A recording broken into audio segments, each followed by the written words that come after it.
हाय बच्चे, क्या आप सब खैरत से हैं? എല്ലാവർക്കും സുഖമാണോ? ആണല്ലേ? ഓക്കെ, നമ്മൾ രണ്ടാമത്തെ പാഠഭാഗം പഠിക്കാൻ പോവുകയാണ്. രണ്ടാമത്തെ പാഠഭാഗത്തിൻ്റെ മൊഡ്യൂളിൻ്റെ ചിത്രമാണ് ഇവിടെ കൊടുത്തിരിക്കുന്നത് അല്ലേ?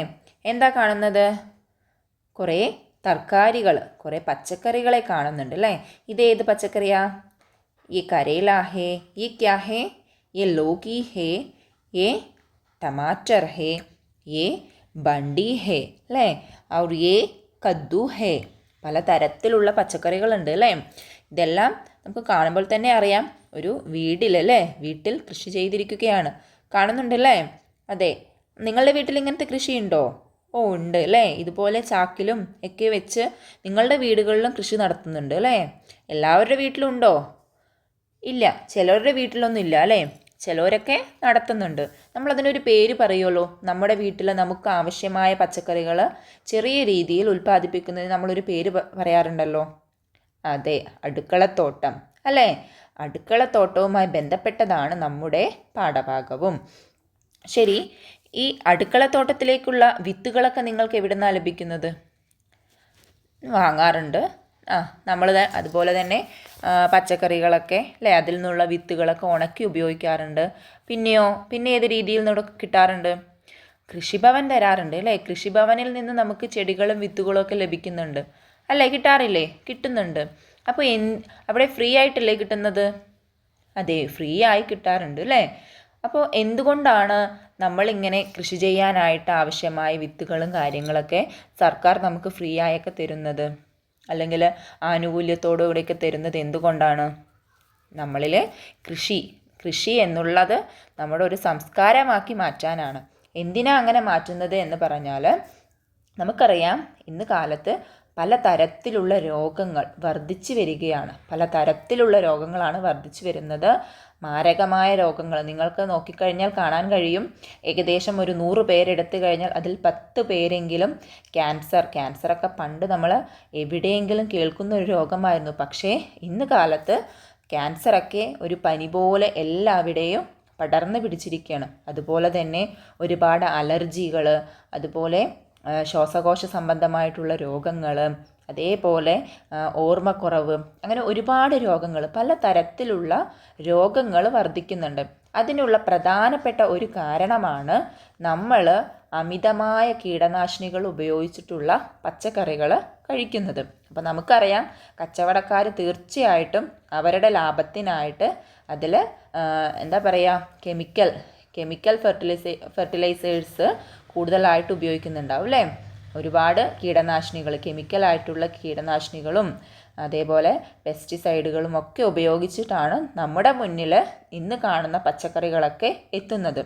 അപ്പോൾ അത് കുറച്ച് നമ്മുടെ ആരോഗ്യം സംരക്ഷിക്കാനും നല്ലൊരു തലമുറയെ വാർത്തെടുക്കുക എന്നുള്ള ലക്ഷ്യത്തോടു കൂടിയും ഒക്കെയാണ് സർക്കാരും ഇതിനൊക്കെ മുന്നിട്ടിറങ്ങിയിരിക്കുന്നത്. അപ്പോൾ ഇന്ന് മുതൽ നിങ്ങളും എന്ത് ചെയ്യണം? ഒരു അടുക്കളത്തോട്ടം ഉണ്ടാക്കാനുള്ള പരിശ്രമങ്ങളൊക്കെ നടത്തണം. അപ്പം നമ്മുടെ അടുക്കളത്തോട്ടം എന്നുള്ള പാഠഭാഗത്തിൽ എന്തൊക്കെയാണ് ഉള്ളത് എന്ന് നോക്കാം. അതിനു മുന്നേ നമ്മുടെ സ്കൂളിലും പച്ചക്കറി തോട്ടമൊക്കെ ഉണ്ട് അല്ലേ? ഇല്ലേ? പച്ചക്കറി തോട്ടമൊക്കെ ഉണ്ട്. അപ്പോൾ അവിടെ പച്ചക്കറി തോട്ടം ഉണ്ടാക്കാനും അതുപോലെ അതിന് വെള്ളം നനയ്ക്കാനും പരിസ്ഥിതിയുമായി ബന്ധപ്പെട്ട കാര്യങ്ങളൊക്കെ ചെയ്യുന്നതിനും വേണ്ടിയും കുറച്ച് ആളുകളുണ്ടല്ലോ, കുറച്ച് കൂട്ടുകാരില്ലേ? അവരാരാണെന്ന് നിങ്ങൾക്ക് ഓർമ്മയുണ്ടോ? ഉണ്ടോ? ഉണ്ട് അല്ലേ? നോക്കാം അവരാരാണെന്ന്. അവർ ഏത് ക്ലബിലെ അംഗങ്ങളാണെന്ന് നമുക്കൊന്ന് നോക്കിയാലോ. ഇതാണ് ആ ക്ലബ്ബ്, ഇക്കോ ക്ലബ്ബ് അല്ലേ? ഇക്കോ ക്ലബ്ബ് നിങ്ങൾ കേട്ടിട്ടുണ്ടാവും. നിങ്ങളിൽ പലരും ഇക്കോ ക്ലബ്ബിലെ അംഗങ്ങളായിരിക്കും. ഇക്കോ ക്ലബ്ബിനെ കുറിച്ച് പറയുകയാണെന്നുണ്ടെങ്കിൽ ഏകദേശം 2001 സ്കൂളുകളിലും കോളേജുകളിലുമൊക്കെ ഇവരുടെ പ്രവർത്തനം ആരംഭിക്കുന്നത്. ഇക്കോ ക്ലബ്ബ് പരിസ്ഥിതി സംരക്ഷണം, അതുപോലെ തന്നെ പരിസ്ഥിതി സുസ്ഥിരത, ഇവയൊക്കെ ലക്ഷ്യം വെച്ചുകൊണ്ടാണ് നമ്മൾ സ്കൂളുകളിൽ പ്രവർത്തിക്കുന്നത്. നമുക്കറിയാം നമ്മളാണ് നാളത്തെ തലമുറ. അപ്പോൾ വളർന്നു വരുന്ന നമുക്ക് പരിസ്ഥിതിയെ സംരക്ഷിക്കേണ്ട കാര്യത്തിലും അതിൻ്റെ വികസനത്തിൻ്റെ കാര്യത്തിലുമൊക്കെ നമ്മൾ എന്ത് ചെയ്യണം? ശ്രദ്ധ ചെലുത്തേണ്ടതുണ്ട്.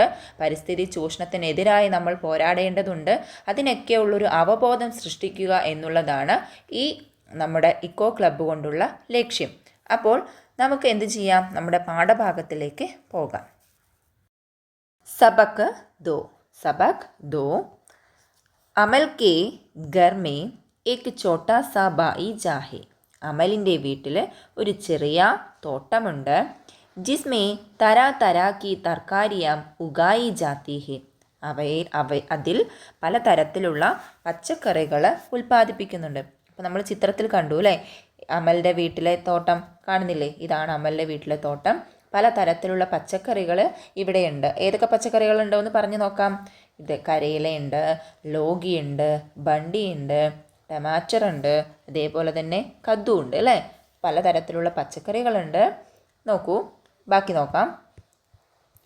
घर का खाना बनाने में इन सब्जियों का इस्तेमाल करते हैं. വീട്ടിൽ ഭക്ഷണം ഉണ്ടാക്കുന്നതിനായി ഈ പച്ചക്കറികളൊക്കെ ഉപയോഗിക്കാറുണ്ട്. അമൽ अपने स्कूल में खाना बनाने के लिए भी तरकारियां ले जाता है. അമൽ അവൻ്റെ സ്കൂളിൽ ഭക്ഷണം ഉണ്ടാക്കുന്നതിന് വേണ്ടിയും ഈ പച്ചക്കറികളൊക്കെ കൊണ്ടുപോകാറുണ്ട്. एक दिन इको क्लब के बच्चे उसके घर आए. ഒരു ദിവസം ഇക്കോ ക്ലബിലെ കുട്ടികൾ അവൻ്റെ വീട്ടിലേക്ക് എത്തി. നമ്മൾ പറഞ്ഞല്ലോ ഇക്കോ ക്ലബിനെ കുറിച്ച്. അമൽ അപ്പിനെ അടുക്കളത്തോട്ടം കെ ബാരെ മേ ബതാനയിലേക്ക്. അമൽ തൻ്റെ അടുക്കളത്തോട്ടത്തിനെ കുറിച്ച് പറയുകയാണ്. അതിനു മുന്നേ നമുക്ക് ആദ്യം ഒരു അടുക്കളത്തോട്ടത്തിൻ്റെ വീഡിയോ കണ്ടിട്ട് വരാം.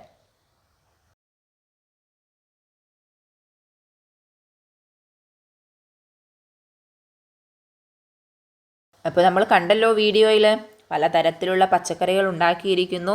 അതൊന്നും ഒരുപാട് ഏക്കർ കണക്കിന് സ്ഥലത്തൊന്നും പോയിട്ടല്ല കൃഷി ചെയ്തിരിക്കുന്നത് അല്ലേ.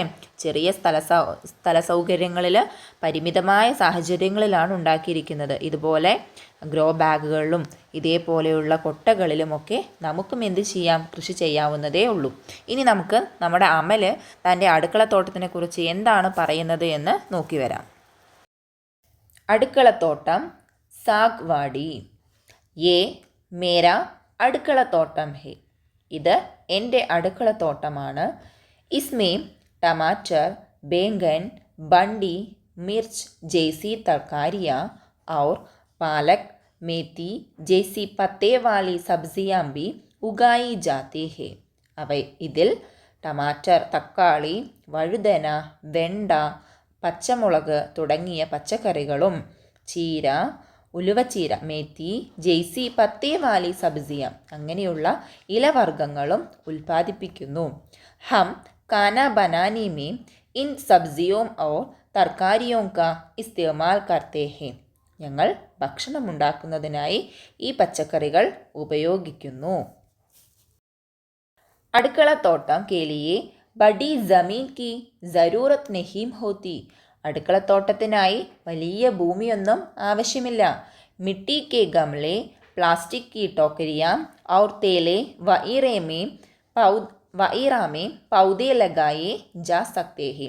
മിട്ടി കെ ഗംലെ, മൺചട്ടികൾ, നമ്മൾ ചെടിച്ചട്ടികളില്ലേ മൺചട്ടികൾ, പ്ലാസ്റ്റിക്കിൻ്റെ ബക്കറ്റുകൾ അല്ലെങ്കിൽ കൊട്ടകൾ, അതേപോലെ തന്നെ തേലെ, നമ്മുടെ ബാഗുകൾ തുടങ്ങിയവയിലെല്ലാം നമുക്ക് പച്ചക്കറികൾ നടാൻ സാധിക്കും. ഇസ്മേം ഗോബർ ഔർ പത്തേ വാലി കുദരത്തി കാദ് കാ ഇസ്തേമാൽ കർ സക്തേ ഹെ. ഇതിൽ ഗോബർ, ചാണകം, അതുപോലെ തന്നെ പത്തേ വാലി, പത്തേ എന്ന് പറഞ്ഞാൽ ഇലകൾ തുടങ്ങിയ കുദരത്തി കാദ് ജൈവവളങ്ങളാണ് ഉപയോഗിക്കുന്നത്. ഇസേ ധൂപ്പ് ഔർ പാനി കി ബി ജറൂറത്ത് ഹോത്തി ഹെ. ഇത് മാത്രം കൊടുത്താൽ പോരാ, അതിന് വെള്ളവും വെളിച്ചവും, ധൂപ്പ് എന്ന് പറഞ്ഞാൽ എന്താ, വെയിൽ, അതുപോലെ തന്നെ പാനി, വെള്ളവുമൊക്കെ അത്യാവശ്യമാണ്. സബ്സിയാം ഔർ തർക്കാരിയ സിഹത്ത് കെ ലിയെ മുഫീദ് ഹോത്തി ഹെ. പച്ചക്കറികൾ നമ്മുടെ ആരോഗ്യത്തിന് അത്യാവശ്യമാണ്. ഇവിടെ പാഠഭാഗത്തിൽ കുദരത്തി കാദ് എന്ന് പറഞ്ഞു അല്ലേ. കുദരത്തി കാദ് എന്താ, ജൈവവളത്തിൽ ഉൾപ്പെട്ടതാണ് ഈ ചാണകം, അതുപോലെ തന്നെ ഇലകൾ, അതേപോലെ നമ്മുടെ പച്ചക്കറികൾ വേസ്റ്റുകൾ ഉണ്ടാവില്ലേ, പച്ചക്കറി വേസ്റ്റൊക്കെ നമ്മൾ കമ്പോസ്റ്റ് വളമൊക്കെ ആയിട്ട് ഉപയോഗിക്കും. അതെല്ലാം ജൈവവളത്തിൽ പെട്ടതാണ്. അതൊന്നും നമുക്ക് എന്ത് ചെയ്യുന്നില്ല, ദോഷകരമായി ബാധിക്കുന്നില്ല, നമ്മുടെ ആരോഗ്യത്തിന് ദോഷകരമായി ബാധിക്കുന്നില്ല. ഒപ്പം തന്നെ അവയൊക്കെ നമുക്ക് വില കുറഞ്ഞ രീതിയിൽ നമുക്ക് തന്നെ ഉണ്ടാക്കിയെടുക്കാവുന്നതേ ഉള്ളൂ. പക്ഷേ ഇതിന് പകരമായിട്ട് രാസവളം ഉപയോഗിക്കുമ്പോഴാണ് നമുക്ക് പല രീതിയിലുള്ള അസുഖങ്ങളൊക്കെ ഉണ്ടാകുന്നത്. അപ്പോൾ നമ്മളുടെ വീട്ടിലുണ്ടാക്കുന്ന പച്ചക്കറികൾ എപ്പോഴും ഫ്രഷ് ആയിരിക്കും, അത് നമ്മുടെ ആരോഗ്യത്തിന് നല്ലതായിരിക്കും. നമ്മളും അടുക്കളത്തോട്ടം ഉണ്ടാക്കുന്നതിനായിട്ടുള്ള കാര്യങ്ങളൊക്കെ ചെയ്തു തുടങ്ങണം. ഇത് നമ്മുടെ അടുക്കളത്തോട്ടം എന്ന പാഠഭാഗത്തിലെ കുറച്ച് പുതിയ വേർഡ്സുകളാണ്. ഒന്ന് മിട്ടി കെ ഗംലെ, കുദരത്തി ഖാദ്, ഗോബർ, സബ്സിയ, ഇസ്തേമാൽ കർത്തേ ഹെ, ഖാന, മുഫീദ് ഹോത്തേ ഹെ. ഇനി നമുക്ക് നമ്മുടെ പഠന പ്രവർത്തനങ്ങളിലേക്ക് പോകാം. ആദ്യത്തെ ചോദ്യമാണ്, ബച്ചോ ബയാനിയ അടുക്കളത്തോട്ടം ഔർ സെ പഠേ ഓർ സവാലോ കെ ജവാബ് ലിഖേ. അടുക്കളത്തോട്ടം എന്നുള്ള വിവരണം വൃത്തിയായിട്ട് അല്ലെങ്കിൽ ശ്രദ്ധയോടെ വായിക്കുക. എന്നിട്ട് താഴെ തന്നിരിക്കുന്ന ചോദ്യങ്ങൾക്കുള്ള ഉത്തരം നൽകുക. അപ്പോൾ ആദ്യത്തെ ചോദ്യം എന്താ? അടുക്കളത്തോട്ടം മേ പൗധേ കഹാ ലഗായേ ജാത്തേ ഹെ. അടുക്കളത്തോട്ടത്തിൽ എവിടെയൊക്കെയാണ് ചെടികൾ നടുന്നത് എന്നാണ് ചോദിച്ചിരിക്കുന്നത്. എവിടെയൊക്കെയാണ് നടുന്നത്? അതിൽ കുറച്ച് വഴികളൊക്കെ പറഞ്ഞിട്ടുണ്ടായിരുന്നു അല്ലേ? അപ്പോൾ ഇതിലെ ചോദ്യപദം ഏതാണ്? ഈ കഹ ആണ്. നമ്മൾ ഉത്തരം എഴുതുന്ന സമയത്ത് ഞാൻ പറഞ്ഞിട്ടുണ്ടായിരുന്നു ഈ ചോദ്യപദം ഒഴിവാക്കുക. എന്നിട്ട് അതിന് പകരം എന്താണോ ഉത്തരം വരുന്നത് അത് അതിൻ്റെ സ്ഥാനത്ത് എഴുതുക. എന്നിട്ട് അതിന് മുന്നുള്ളതും ശേഷമുള്ളതും അതുപോലെ തന്നെ എഴുതി കഴിഞ്ഞാൽ തെറ്റില്ലാതെ നമുക്ക് ഈ സെൻറ്റൻസ് ചെയ്യാൻ കഴിയും. അപ്പോൾ നമുക്കതിൻ്റെ ഉത്തരം എന്താണെന്ന് എഴുതി നോക്കാം. ഇതാണ് ഉത്തരം. അടുക്കളത്തോട്ടം മേ പൗധേ മിട്ടി കെ ഗംലെ, plastic Ki ടോക്കരിയ, തേലെ വൈറാ may ലഗായേ ജാത്തേ he.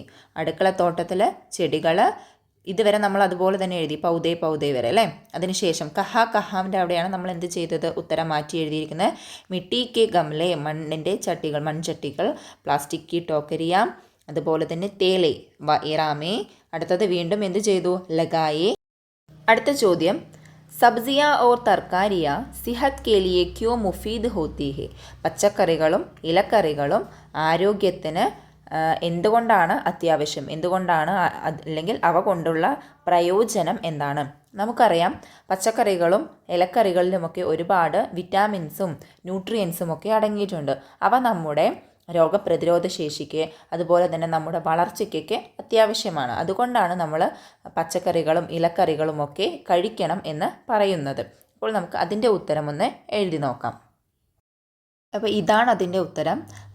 സബ്സിയ or തർക്കാരിയ may vitamins और अज़ाई अज्जा है वो हमारे ജിസ്മാനി നുഷൂനിമ കെ ലിയെ മുഫീദ് ഹോത്തേ ഹെ. ഈ പച്ചക്കറികളിലും ഇലക്കറികളിലുമൊക്കെ ധാരാളം വിറ്റാമിൻസും ന്യൂട്രിയൻസും ഒക്കെ ഉണ്ട്. അവ നമ്മുടെ ശരീരത്തിൻ്റെ വളർച്ചയ്ക്ക് അത്യാവശ്യമാണ്, അല്ലെങ്കിൽ അതിനത് പ്രയോജനപ്പെടുന്നു. അടുത്ത പ്രവർത്തനങ്ങൾ